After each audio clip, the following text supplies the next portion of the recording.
We've been talking all about Elon Musk's companies this morning, digging into their performances this year and what may happen next year. But the man behind those big names is also important to understand. He's done a lot in 2023, maintaining Tesla's status in the EV market and continuing his rebranding of the company formerly known as Twitter.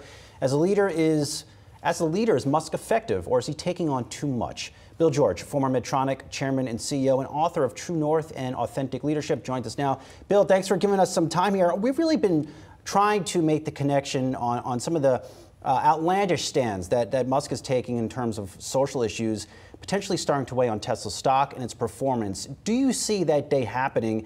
And if so, is that 2024?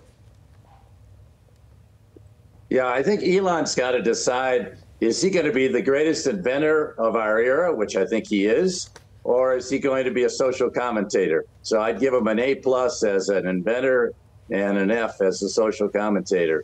And so look what he's done with Tesla, what he's done with SpaceX and Starlink, and with potential for some of his neural networks, I think is absolutely incredible. And I hope he'll continue focusing on that.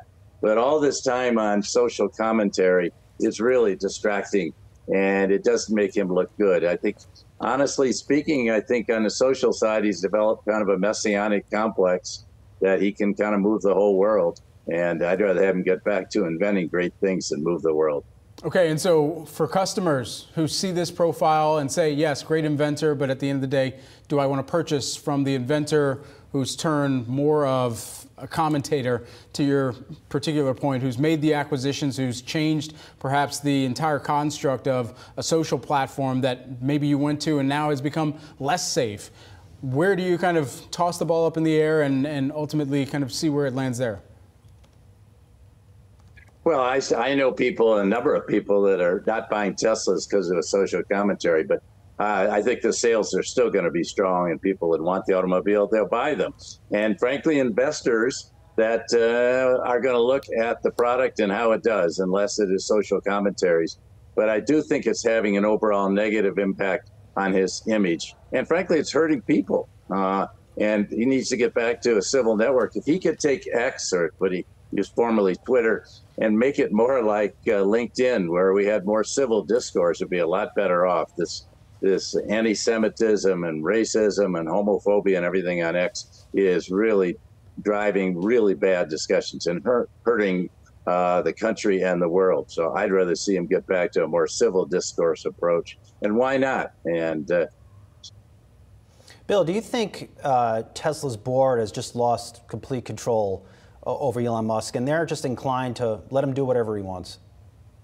Well, no one controls Elon Musk any more than they do the former president. He's going to do what he wants to do. And but I think what he should have really is a set of holding companies, Elon Musk holding companies, and then appoint a CEO for each of these companies. And I think that's what's needed. He hasn't done that. And they'd be far better off if he would do that, and each could have a separate board and he would own the whole thing. And I think that would be very advisable. And some could be public, like Tesla, and some could be private, like SpaceX. And he could make that call and make a tremendous amount of money for himself and for investors, frankly.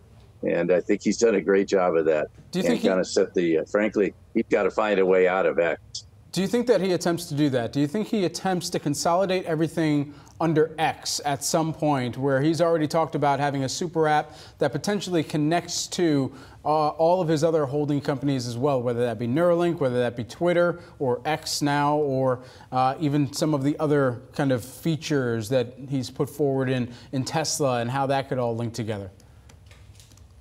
Well, he's been talking about this for a long time. We haven't seen anything. And X has continued to degrade its commentary. And he was talking about trying to compete with PayPal and other payment sites and a lot of other things. I don't think that's likely. I don't think the world's calling for that. I think it does need a news site. And I think if they get back to what the old Twitter was, they could be that site.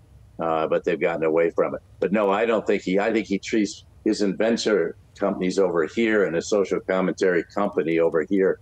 And I think he's looking for a way to deal with that. And it certainly isn't going well. Attacking your advertisers and saying they're trying to blackmail you. Look, advertisers are going to do what they're going to do, what's going to help their brand. And any more than Tesla's advertising is there to help its brand. It's not going to be on sites that harm the brand. So I think Elon has got to separate these two things and get rid of trying to be the guy who's trying to change the whole world with his social commentary. Change the world. You were talking about earlier, and earlier saying about AI. Yeah, be the one that puts AI into place. Self-driving cars could be fantastic. And I know there will be a few accidents early on, but I think I really encourage them to go forward on that score. Bill George, always great perspective that you're able to provide and weigh in here on some of the broader leadership movements that we've seen here. Thanks so much for taking the time here on the day. Happy holidays and Happy New Year to you as well. Same to you, and thank you for having me. It's great to be on Yahoo. Great to see you. All right.